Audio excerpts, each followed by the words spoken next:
The people there welcomed him because they had gone to the festival in Jerusalem and had seen everything he had done.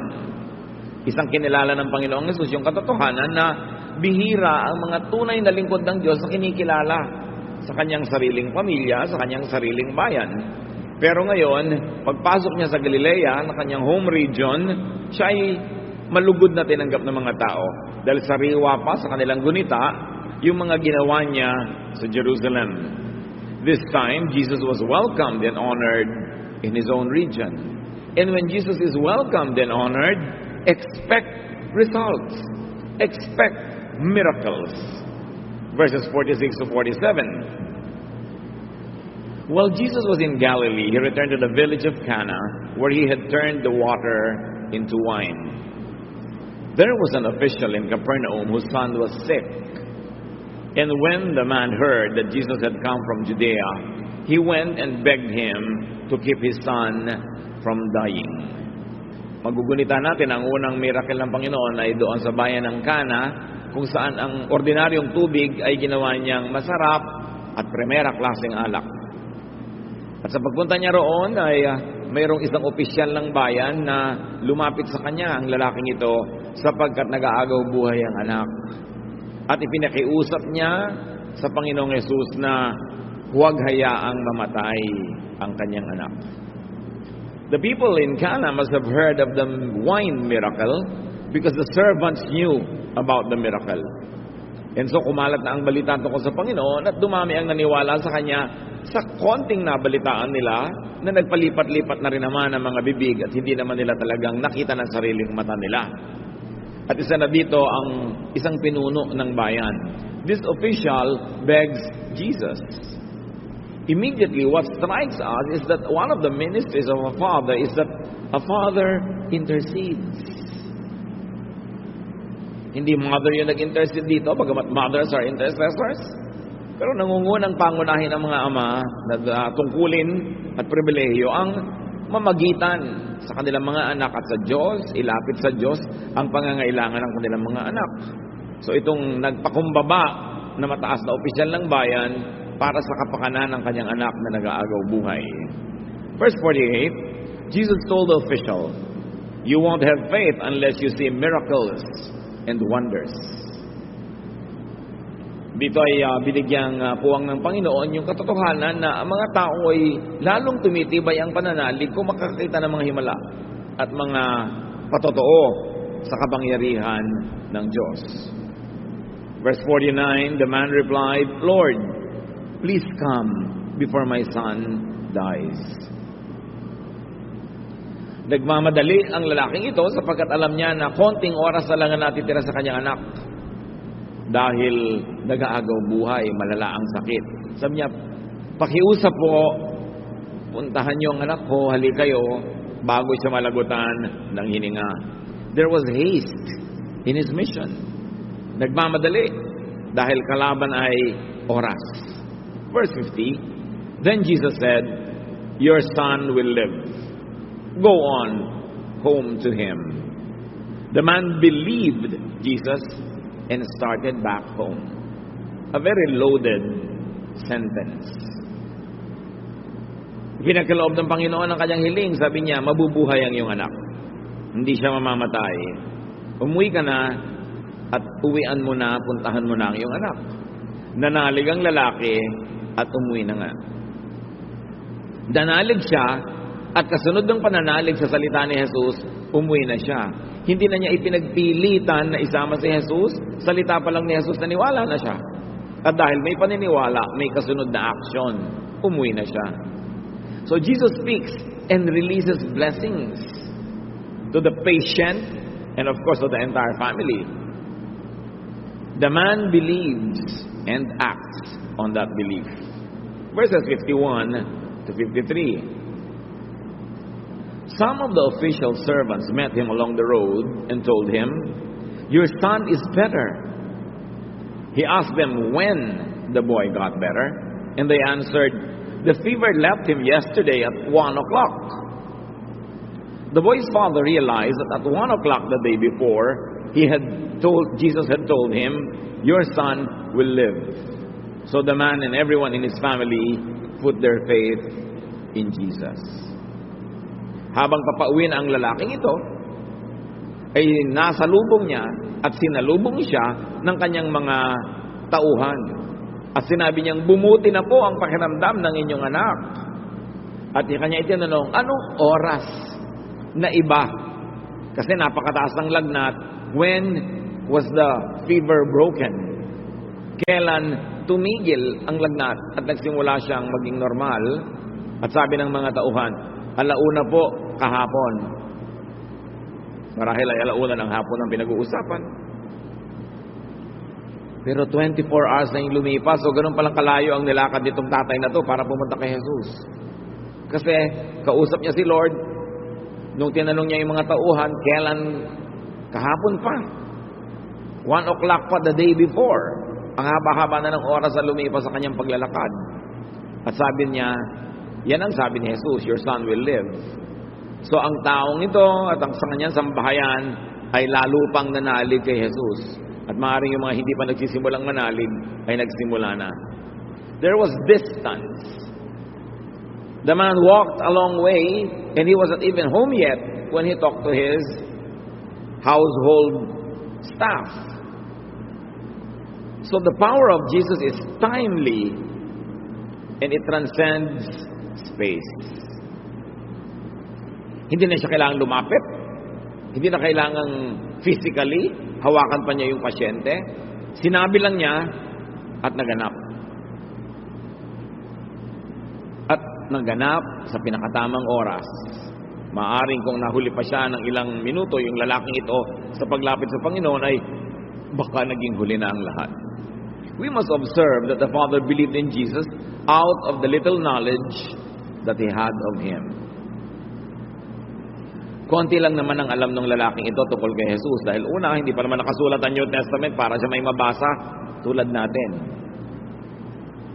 At pangalawang miracle pa lang ng Panginoon itong ginawa niya na ito. So isa pa lang ang credit na miracle, yung sa Cana.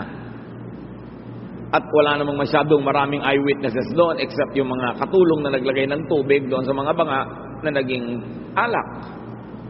So konti lang ang kanyang pananalig at alam.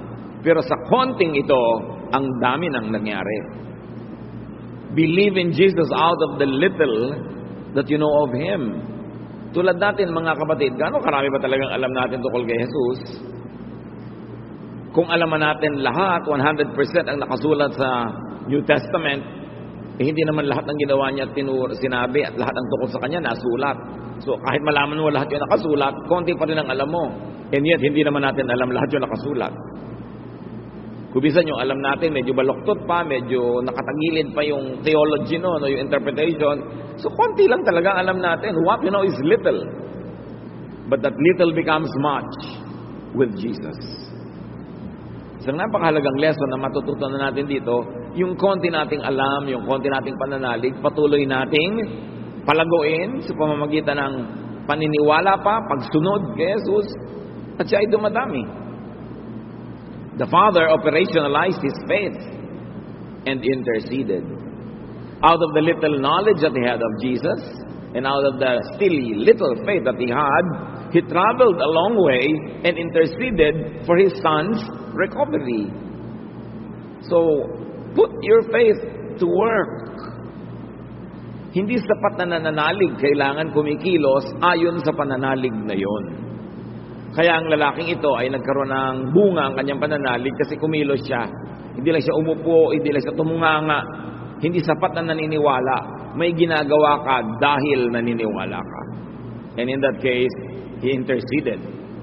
So intercede for those who are unable to pray and believe. What is amazing about this story, hindi naman sinabing nananampalataya yung anak niya na may sakit eh. Hindi naman yung may sakit na tao ang lumapit kay Jesus at nanalangin. Yung ama. So we can intercede for our children. We can intercede for our daughters and for our family members, our parents, our brothers and sisters. Ang nakinabang at naging beneficiary ng paglalakad ng lalaking ito at paglapit kay Jesus ay hindi naman siya kundi yung anak niya. Napakaraming nagaganap kung tayo ay lumalapit sa Panginoon para sa iba. Kaya mahalaga na ang mga tatay, ang number one ministry to intercede for your children. Hindi katulad ng nakaugalian sa maraming mga kultura na yung nanay lang ang tagadasal at mga kababaihan. At habang nagdadasal ang mga kababaihan, yung mga lalaki na kukwentuhan. Napakahalaga na pangunahing gawin ng mga ama ng tahanan ang manguna sa spiritual activities, lalong-lalo sa pananalangin at sa paglapit sa Panginoon. Intercede for those who are under your authority. That's why parents dedicate their children, because the children are under the authority of parents. At habang wala pang sariling muang at sariling desisyon ng bata, parents have the authority to decide for them. That's why parents dedicate their young children to the Lord. Intercede for those who are in your family. In whatever concept of extended family you might have, intercession is a very important and a very powerful ministry. And you don't have to have courses in theology. You don't have to have a religious office or title to intercede. This man just went and interceded. But now Jesus is not in Galilee anymore to go to, because Jesus is in our hearts. Kaya mas malapit, as mas madali mag-intercede. And now the distance between us and Jesus in intercession is no longer measured in miles or kilometers. It is measured in the intensity of our faith and how godly our lives are lived. Kung ang agwat noon mula kay Jesus ay nasusukat sa distansya, ang agwat ngayon na ang Panginoon ay naninirahan na sa puso ng mga mananampalataya, ang agwat na ngayon ay ang gaano kalapit ang loob natin sa Panginoon o gaano kalayo. At anumang layo yon tinatawid, inilalapit ang ating puso para tayong makapamagitan sa kapakanan ng mga minamahal natin, lalong-lalo yung mga nasa ilalim ng ating otoridad. Very interestingly, Jesus responded to his faith and intercession. The man's son got well. Someone could benefit from other people's intercession. Ang konti-konti na nga ng oras nating manalangin para mag-intercede, lalo itong nabawasan ng umusoy ang text. Lalong nabawasan ng umusoy ang mga games, ng mga electronic games. Dati ang tao pag nasa traffic na nanalangin, may mga madalangin na ilalabas yung maliit na notebook nila, nakalista doon yung mga idadalangin nila mag-Martes, mag-Miyerkules, mag-Huwebes, o sino-sino mga ipapanalangin, sinacheckan nila kung nasagot na yung prayer na yon. Nanakaw pa ngayon yung oras na yon ng sobrang katitext ng tao. Kaya dapat gamitin natin yung technology na yan, yung internet, yung Facebook, yung text na yan, to intercede. Pwede tayo ngayong kumontak ng mga mahal natin sa buhay, anong prayer request nyo? Kumusta ba kayo dyan? Anong maipanalangin ko sa inyo? At madali din mag-pass ng mga prayer request. Pero mga kapatid, huwag lang tayong pass ng prayer request. Dapat tayo rin willing to pray for others. May mga tao, one way makipagrelasyon, lagi nagpapapray. Pero kahit minsan, hindi ka man lang maipag-pray. Merong mga, magbabiyahe ako, itong aking flight number, ipag-pray mo ako. May gagawin akong meeting, itong ka-meeting ko, ipag-pray mo ako. Si ganitong kakilala ko na hindi mo kakilala, may sakit, please ipag-pray mo. Pero ni minsan, hindi ka maalok. Ikaw, may prayer request ba? Ang sabi sa Bible, we should pray one for another. At kung nagtatight tayo sa ating income, ipag-tight nyo rin ang oras ng inyong katitext. Dapat at least 10% ng text nyo has something to do with our godly service. Pananalangin para sa iba, pangungumusta para sa iba, pag-share ng mga verses, ng mga lessons, tinatype din yan. May parte dapat dyan ng Panginoon, kahit sa technology. So this man went to the Lord and interceded. And because of that, that man got to another cycle or level of faith. Lumapit siya. Pinagkaloob ang kanyang hiling. Hindi namatay ang kanyang anak. Lalong umasenso ang kanyang pananalig. sumidhi ang kanyang pananampalataya. Pag may inilalapit tayo mga kapatid sa Panginoon na very specific, tapos kitang-kita natin kung paano sinagot, doon lumalago ang ating pananalig. At kahit ang sagot ay no, pero nananalig ka sa Panginoon ay siya'y tama, kahit baligtad sa kagustuhan mo binigay niya, hindi na mata mo ang ginagamit mo para makakita, kundi pananalig na mahal ka niya at ibibigay niya kung ano ang mabuti para sa iyo kahit kabaligtaran ang gusto mo, yun din nakakapagpalakas ng pananalig. Pero kailangan lumapit ka, manalangin at makita mo kung paano ka sinasagot. Move up in your faith. It is important to move up in your capacity to believe by operating in your present levels. Kung saan man tayo ngayon, ang taas ng ating pananalig, kailangan doon tayo magsimulang kumilos at lumapit sa Panginoon. Dahil sa konti nating paniniwala, mas marami tayong makikita. John 1:50, Jesus answered, "Did you believe me just because I said that I saw you under the fig tree? You will see something even greater."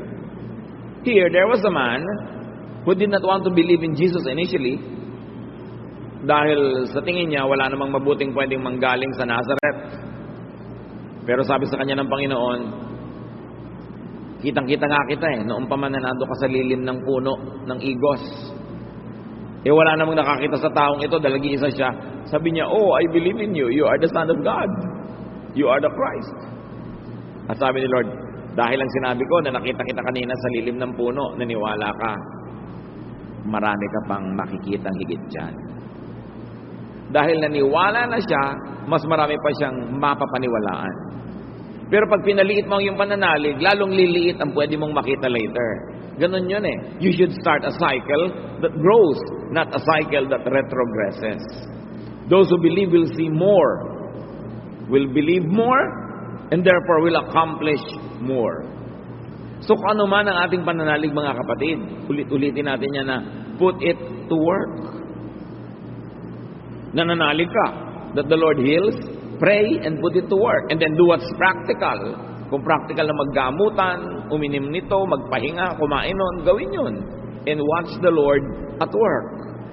Hindi naman kung nananalig ka that the Lord heals, hindi ka nakakain ng gamot o ng masustansyang mga bagay.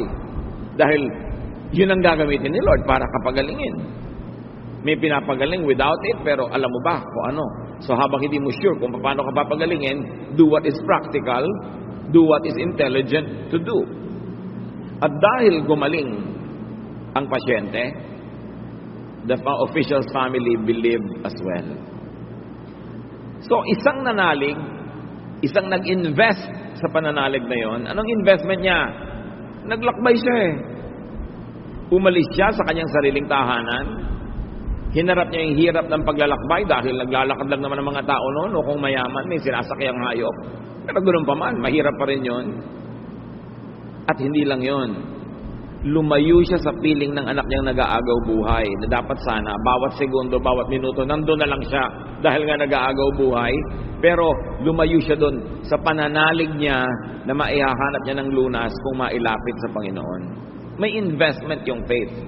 Bawat faith, may pamumuhunan. Meron kang itinataya. Paano ka mananalo kung wala kang taya? Paano ka aani kung wala kang tanim? Paano ka tutubo kung wala kang pamumuhunan? At ganun sa pananalig mga kapatid. You don't only believe, you believe to the point of investing. Time, talent, treasure, you invest. Those who do not invest should not expect to gain anything. And from this man we learn a very important lesson. Lead your family to have faith in Jesus. Once more, it was the father, the man of the house, that led the household in believing. Ang mga ama talaga ng tahanan dapat ang spiritual leader. Now, yung pamilya, malaki ang problema. Malala ang kalagayan ng kanilang anak. But what we learn from this story is that difficulties could lead to miracles. Ano namang himala ang makikita mo kung wala ka namang mahigpit na pangangailangan? Kaya ang mahigpit na pangangailangan hindi laging dapat ituring na problema. It could be an opportunity for you to have more faith.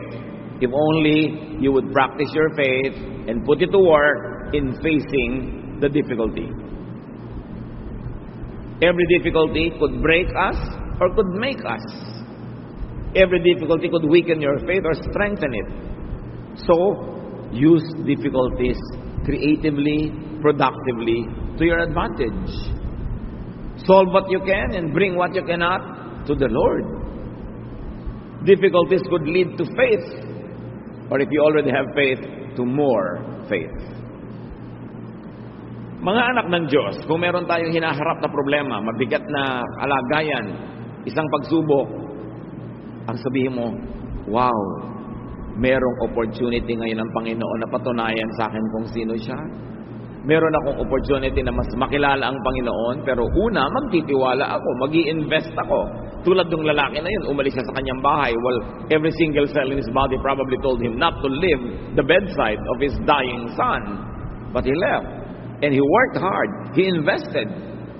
Pag meron tayong kaharap na challenge, this is an opportunity for you to know God more. Do not be discouraged. Do not be afraid. Because Jesus had overcome the world. And remember, because of our limited mentality, what we want is not always what is best. So you go to God in prayer, you ask for what you want, but you accept for what God gives you. It strengthens faith. Faith should not be conditional. That if I get what I want, then I'll believe more. But if I don't get what I want, I will continue to believe. In fact, it's a greater exercise in faith when you don't get what you want. Mas malaking pagtitiwala yon kung yung hindi gusto mo ang nananaig at nasusunod. Pero masarap yung growth na dahil yung hiningi mo ang binigay. And most of the time, that happens. Difficulties should not always be treated as negative things in our lives. They could be stepping stones for our faith to grow. They are windows through which we can see how God works.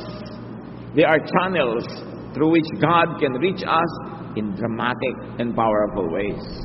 So turn difficulties into opportunities for spiritual growth. May kasama ka sa trabaho na talaga namang nakakayamot. It's an opportunity for you to develop the gift of patience. The spiritual gift of kindness, forbearance, long-suffering. Opportunity yun.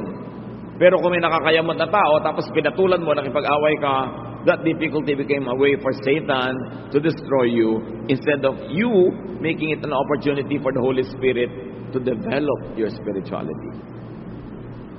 The same heat that melts the wax hardens the clay. The same temptation that can make people fall can make you rise above it, win over it, and have spiritual fruits. The same poverty that breaks people can actually strengthen others. The same victory that builds others up could also destroy others. So hindi naman talaga mahalaga kung ano yung dumarating sa buhay natin. Ang mahalaga, paano natin tinatanggap? Paano natin pinoproseso? Ano ang ginagawa natin sa dumarating sa ating buhay?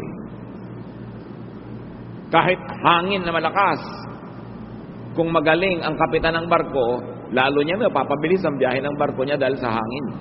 Pero yung the same hangin na malakas, kung hindi magaling ang kapitan, maaring tumaob ang kanyang barko. It's not the wind, it's the captain. And it is the sea craft.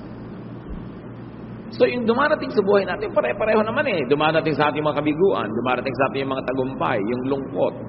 Merong nadadagdag sa pamilya mo, may pinapanganak. Meron namang nababawas dahil namamatay. Anong reaction mo doon? Your reaction is what will determine if your faith would grow negatively or positively. If you would delight God or displease Him. If you would receive blessings or not. So all in all, it's really the attitude that's important. How we deal with what life gives us is important. What have you already heard about Jesus? Sa tinagal-tagal niyo na nakakarinig ng mga kwento tungkol sa Kanya, what do we know of Him? Prove to yourself what you know about Jesus.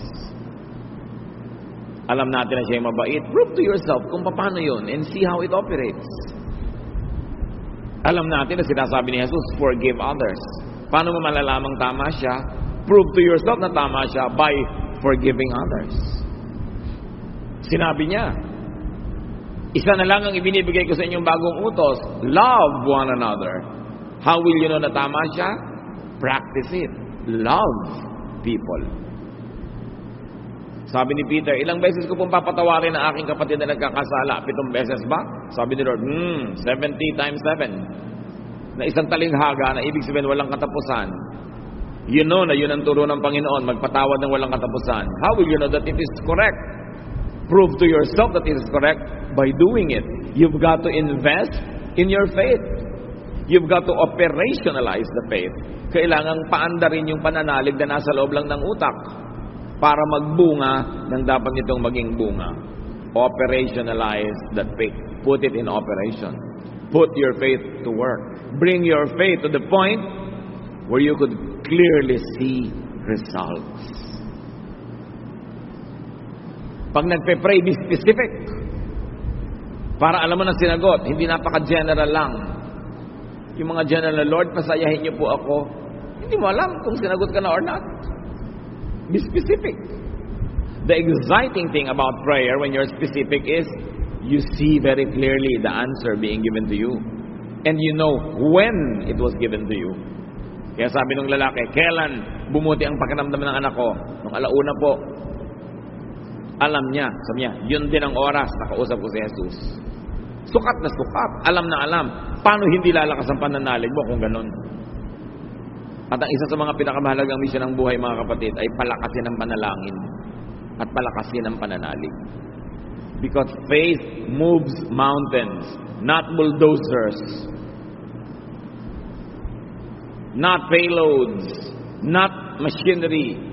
Faith moves the spiritual mountains of our lives. And mountains, when they are used in Scripture, are mostly symbolic of problems, of challenges. And it's faith that will move mountains.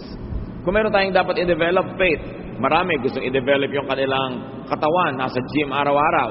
Hindi masama, pero dine-develop ba natin yung faith kasabay? Merong dine-develop ang isip nila, aral lang aral, basa ng basa. Yes, good. Isinasabay ba natin yung development of our spirit? Madalas yun ang naiiwan. Kaya ang tao, nakukuha yung gusto niya, mga goal niya, napapaasenso ang buhay, pero feeling empty. Feeling alone. Because the relationship with the Lord and the faith that is required to make it visible is not fully developed. At sa ating ngayong pagbubulay ng napakaiging kwento na ito, ang challenge is, who should you pray for? Sino sa inyong pamilya? Sino sa inyong mga kaibigan? Sino sa inyong mga empleyado kasama sa trabaho ang nangangailangang ilapit kay Jesus? Ilapit natin. Meron tayong duty at meron tayong privilege to intercede. Especially kung tayo ang nakakakilala sa Panginoon at merong pananalig kahit hindi yun ganun kalaki. Know when and how Jesus granted your request. It is exciting to know those details. And bring your family into higher levels of faith.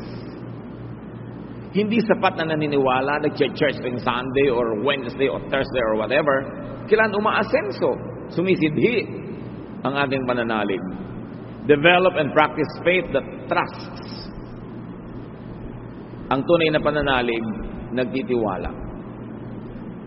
Kahit sa tingin ng iba, parang hindi practical.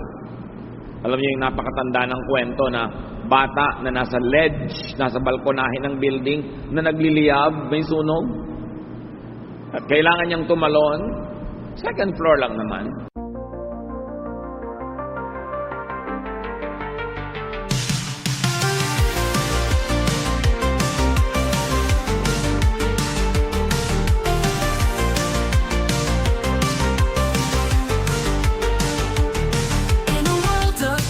Across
guided by the music taking flight. A fusion of genres in perfect blend. This electronic journey will never end.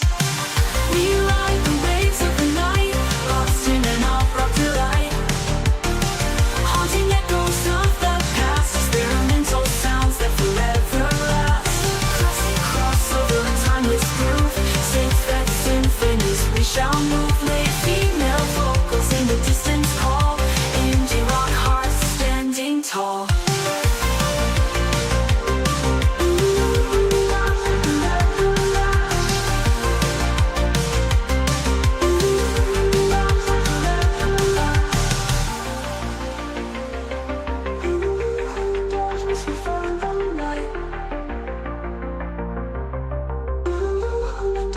We find the light.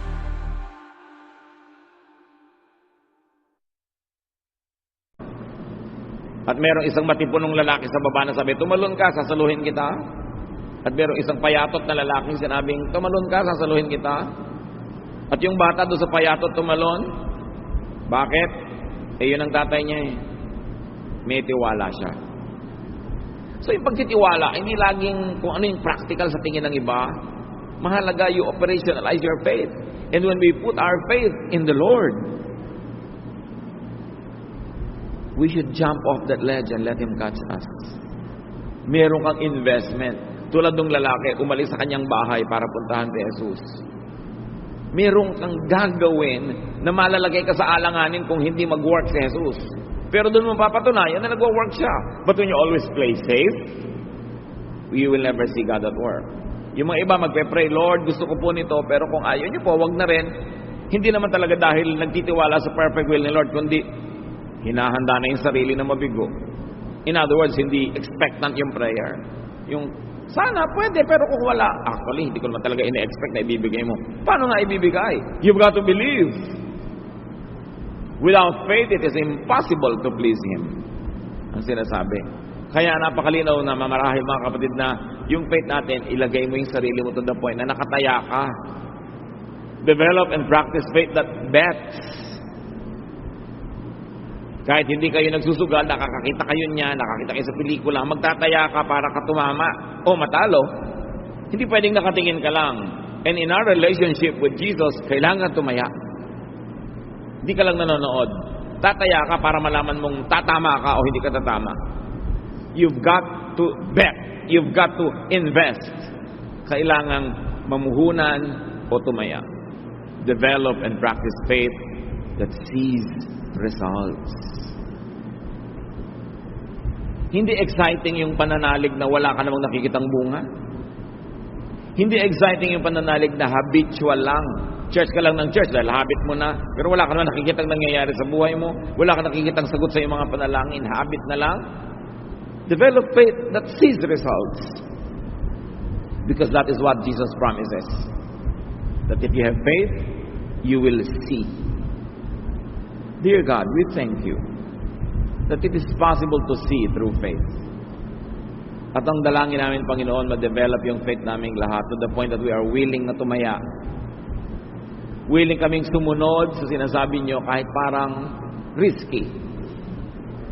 Willing kami na mag-invest ng panahon, ng oras, para gawin ang sa alam naming ipinagagawa nyo. Kahit hindi kami laging sangayon.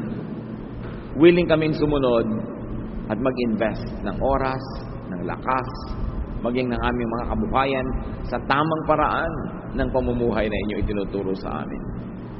Dalangin namin ngayon, Panginoon, bigyan nyo kami ng very practical applications sa mga sarili-sarili naming buhay mula sa kasaysayan ng lalaking ito